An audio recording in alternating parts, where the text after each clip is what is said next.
से मंदसौर में सुधीर गुप्ता को बीजेपी ने टिकट दिया है। आज इनके राजनीतिक सफर के बारे में जान लें। मंदसौर लोकसभा सीट से बीजेपी प्रत्याशी बनाए गए हैं। ये सुधीर गुप्ता ने 2014 में पहला चुनाव लड़ा था। 2014 में पहला चुनाव इन्होंने लड़ा था। पहला चुनाव ही लोकसभा का ही लड़े थे, यानी कि लोकसभा चुनाव 2014 में पहला चुनाव लड़ा, लोकसभा का चुनाव लड़ा। 3.74 लाख मतों से जीत दर्ज की थी सुधीर गुप्ता ने। तीसरी बार लोकसभा चुनाव लड़ेंगे सुधीर जी, इस बार तीसरी बार लोकसभा चुनाव लड़ेंगे। मंदसौर बीजेपी जिला अध्यक्ष भी रह चुके हैं सुधीर गुप्ता। राजनीतिक सफर के बारे में बता रहे हैं। 2014 में जिला अध्यक्ष रहते हुए इन्हें लोकसभा का टिकट मिला था और शुरू से ही राष्ट्रीय स्वयंसेवक संघ से जुड़े रहे हैं सुधीर गुप्ता। सुधीर गुप्ता राष्ट्रीय स्वयंसेवक संघ यानी कि आरएसएस से जुड़े रहे। बीजेपी युवा मोर्चा के माध्यम से सक्रिय राजनीति में इन्होंने प्रवेश किया था। सहकारी बैंक में भी सुधीर गुप्ता ने काम किया है। सहकारी बैंक में भी इन्होंने काम किया है।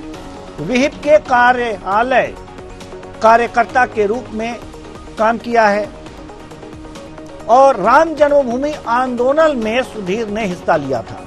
राम जन्मभूमि आंदोलन यानी कि रामलला की जो प्राण प्रतिष्ठा हुई है उसके लिए एक आंदोलन हुआ था, उसमें भी इन्होंने हिस्सा लिया था। अब हम रुक करते हैं इस मंदसौर लोकसभा के 2019 के परिणामों की ओर। यहां पर ये पाई जो ग्राफ है, यहां पर इसमें बीजेपी 61.85% और कांग्रेस 34.37% और बसपा को 0.71% मत मिले थे। 2019 की बात कर रहे हैं।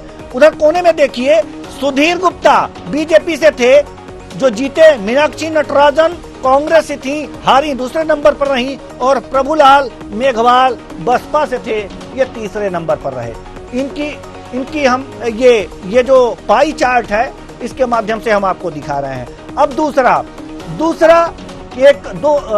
कि 2019 में किस पार्टी को कितनी सीटें जो हैं, तो माफ कीजिएगा कितने मत जो हैं वो ज्यादा या कम मिले थे 2014 के लोकसभा चुनाव के सापेक्ष।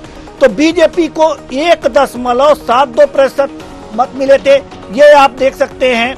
और यहां पर कांग्रेस को 1.46% जो वोट था ये ज्यादा मिला था। तो यानी कि दोनों पार्टियों को, बीजेपी और कांग्रेस को 2019 के लोकसभा चुनाव में मंदसौर में जो है बढ़त मिली थी। और यह बढ़त कितनी थी आप देख सकते हैं, 1.72% बीजेपी की और 1.46% कांग्रेस की।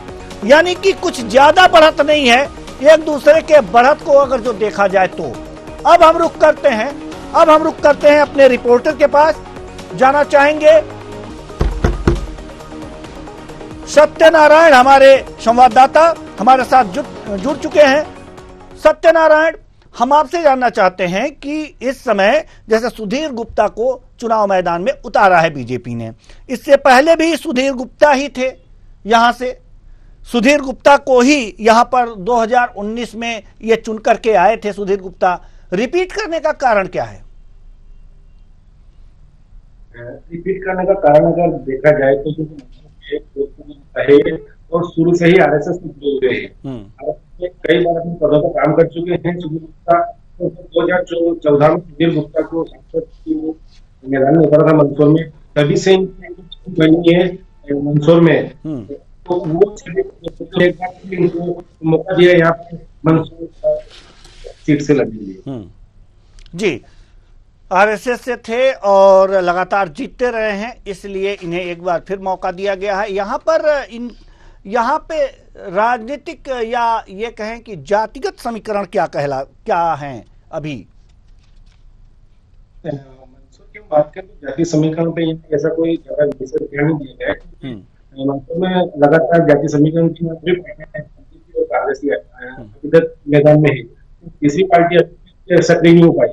इसके चलते कांग्रेस में हमेशा बराबर की ही रही। लेकिन सांसद सुधीर गुप्ता ने जब मंदसौर में वापसी की उसके बाद से जब मंदसौर की जनता के बीच में ग्रामीण क्षेत्र में गए, तो जब एक सांसद मैदान होता है, सांसद जब बहुत सारी सरकार की जो योजनाएं रहती है, वो देखा कि पहले कांग्रेस के समय में वो योजनाएं मंचों के आसपास ही रहती थी, लेकिन जब से हर विधानसभा को अपनी एक छवि थी, अपनी कार्यकाल में इन्होंने जो फंड होता है वो भेजा है, जो ग्रामीण क्षेत्र को सुविधा मिलनी चाहिए कि विधानसभा क्षेत्र में ग्रामीण क्षेत्र के लोगों को जो मूलभूत सुविधा मिलनी चाहिए, उसको उन्होंने सबसे ज्यादा पकड़ की अपने कार्यकर्ताओं को। तो उसके चलते पार्टी ने एक बार फिर इन्हें आज दूसरी बार मौका दिया है मंदसौर से।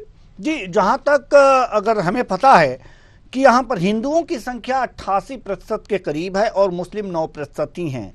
एससी की अगर जो बात की जाए तो 16.78% हैं और एसटी यहाँ जो कि ट्राइबल 5.36% के आसपास हैं। ऐसे में जो है मुस्लिमों का झुकाव तो अक्सर ये देखा जाता है कि कांग्रेस की तरफ होता है या फिर अदर पार्टियों की तरफ होता है। यहाँ पर क्या स्थिति है? मंदसौर की हम बात करें तो मंदसौर में मुस्लिम समाज के सबसे ज्यादा एक गढ़ माना जाता है, लेकिन जब मोदी जी आए हैं, मोदी जी ने जो सोया हुआ था उनको जगाने का काम किया है। एक तरह से जो कांग्रेस में हिंदूवादी थे वो भी कांग्रेस को छोड़ के बीजेपी में शामिल हुए। कहीं ना कहीं बीजेपी का जो ग्रुप बढ़ा, वो एक तरह से जो काफी समय हुए पड़े थे उनको जगाने का काम किया है, और आज इसी के चलते बीजेपी हर एक छोटे गांव में अपने कार्यकर्ता को मान सम्मान और उसकी बात को सुनती है। तो कहीं ना कहीं ये देखा जाता है कि बीजेपी आज भी इसी मुद्दे को लेकर चलेगी, क्योंकि सबसे बड़ी जो कमी रहती है गांव में रहती है, गांव में जो मूलभूत सुविधा है वो होती है। और इसी के चलते सुधीर गुप्ता वो ऐसा पॉइंट है जहाँ हर एक गांव क्षेत्र पूछते हैं, तो अपने कार्यकर्ताओं के माध्यम से वो बात को सुनते, उस बात को समझते हैं, उस बात के ऊपर ध्यान देते हैं। ठीक है, चलते पार्टी ने आज फिर लोग के टिकट किया है। चलिए, अगर जो बात करें एसटी की, ट्राइबल की, आदिवासियों की, तो यहाँ पर 5.36% के आसपास यहाँ पर आबादी है। आदिवासी आखिर किसको ज्यादा सपोर्ट करते हैं यहाँ पर, कांग्रेस या बीजेपी? हालांकि मुख्य दो ही पार्टियां हैं यहाँ, कांग्रेस और बीजेपी मध्य प्रदेश में। जी, मंदसौर में सबसे ज्यादा बीजेपी को सपोर्ट करने वाले लोग। जी, आदिवासी भी बीजेपी को ही सपोर्ट करते हैं, ऐसा क्यों? हालांकि ये तो परंपरागत वोट रही है कांग्रेस की। 75% से लोग बीजेपी को सपोर्ट करते हैं। जी, बहुत बहुत धन्यवाद आपका हमसे बातचीत करने के लिए। तो कुल मिलाकर के अगर जो देखा जा सकता है कि यहाँ पर अगर जो मंदसौर की बात करें तो यहाँ पर स्थितियां ये हैं कि जो मुस्लिम हैं वो भी बीजेपी को लाइक करते हैं, आदिवासी हैं वो भी बीजेपी को लाइक करते हैं, और अगर जो देखा जाए हिंदुओं की जनसंख्या तो यहाँ पर 88% है। और कुल मिलाकर के जो यहाँ पर सुधीर गुप्ता हैं, एक बार फिर बीजेपी ने इनको रिपीट किया है क्योंकि ये काफ़ी लोकप्रिय है, आरएसएस से आते हैं। अब देखना होगा कि इनके विपक्ष, इनके सामने कांग्रेस किन्हें खड़ा करती है।